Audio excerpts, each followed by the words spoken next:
And from widespread school closures to communities now on edge, the crisis of insecurity in Nigeria has perhaps never been more real. Education journalist and writer Elizabeth Osayande joins us now for more on this, along with a lawyer, Mary Odewuyi, both of whom are in Lagos. Ladies, good afternoon, and thank you for joining us on News Central. I think I will start with Elizabeth.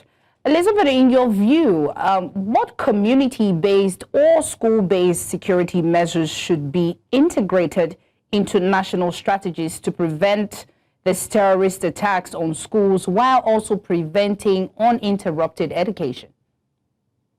Elizabeth? For this opportunity.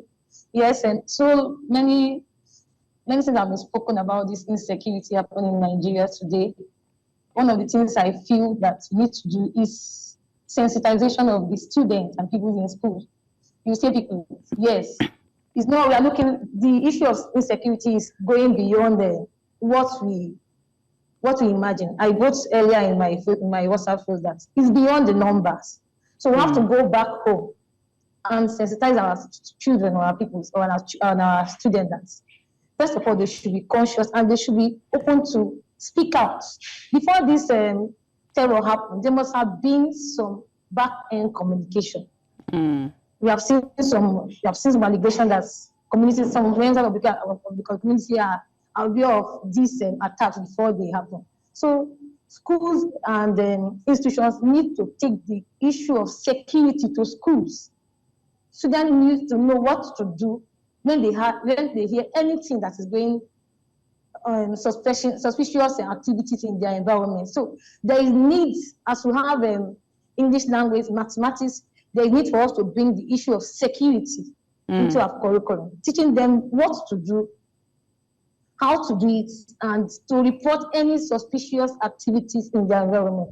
I think this is the first step we need to take first as a community to addressing this issue of insecurity in our schools, because it's alarming. It's beyond the numbers that we are seeing. Right. We need to bring this narrative home. Nigerians need to know that something is happening.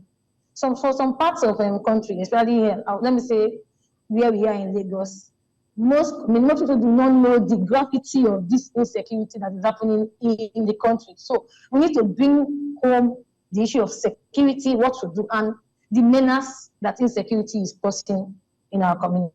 Right. Okay, so Mary, from a legal perspective, what legislative reforms do you think are critical to improving Nigeria's security architecture and enhancing the effectiveness of security agencies? Very much. So I would start by saying that the plenary session reflects a very important aspect, especially as a national introspection. And I would also say that Nigeria as a country is obviously, struggling to fulfill obligations, constitutionally. For example, the Constitution provides for, protection of lives and properties under the, 1999 Constitution as amended.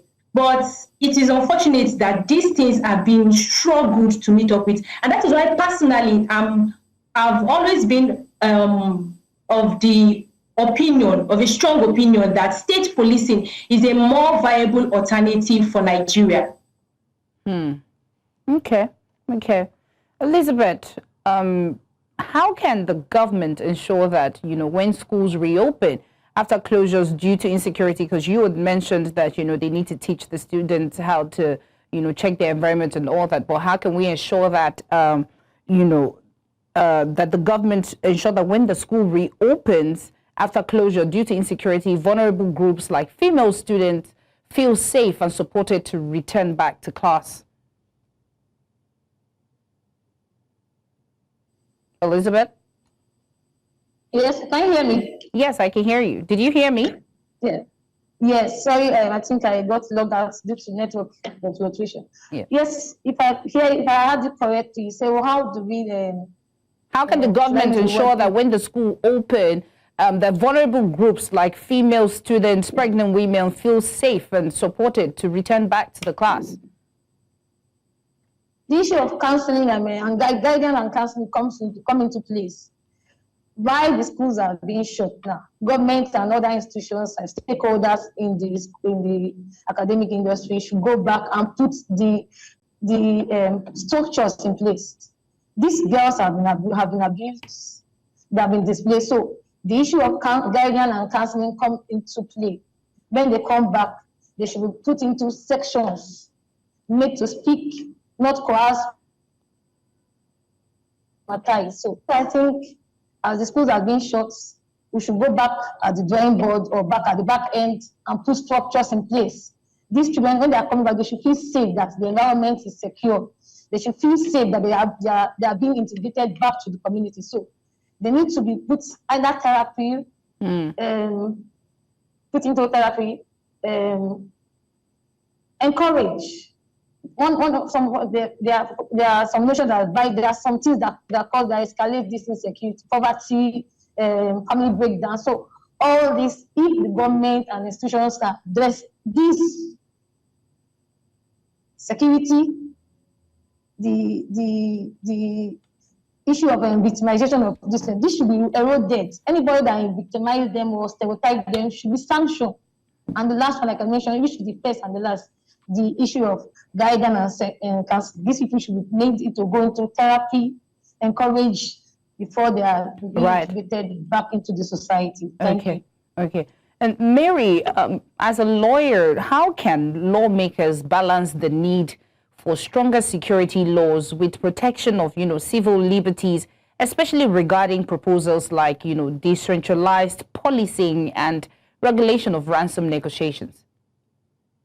Okay, so legally and as a lawyer, I would say I believe we have strong laws. Strong laws when it has to do with kidnapping, strong laws when it has to do with terrorism, when it has to do with unlawful possession of firearms. The issue we are having is just the implementation of these laws. Implementation of these laws. That is the issue we are having. And I believe that what can be done is restructuring. Is very simple. Restructuring as to security, not just restructuring as to security. There also has to be constitutional amendments. We can amend our constitution. Aside from that, there can also be creation of a new security institution. Not just that, there can be creation of new security laws that suit us, such that all what is being spoken of are being translated into action, because Nigerians want to see action. Right. And what role do you think Parliament play in, or what role do you think they can play in strengthening, accountability and resources for security institutions to ensure the laws are properly implemented and it leads to tangible improvements? I believe in a structure. I believe in creating a structure where they can have the power to summon, agencies that are not doing that which they ought to do regarding their roles and, assigned jobs. Basically, summon them for accountability and easy assessment. Right. That is what I believe. Okay. Thank you, ladies. Elizabeth and Mary, thank you so much for joining us and giving us your view legally, and also as Mary being an education journalist, we appreciate it. Thank you.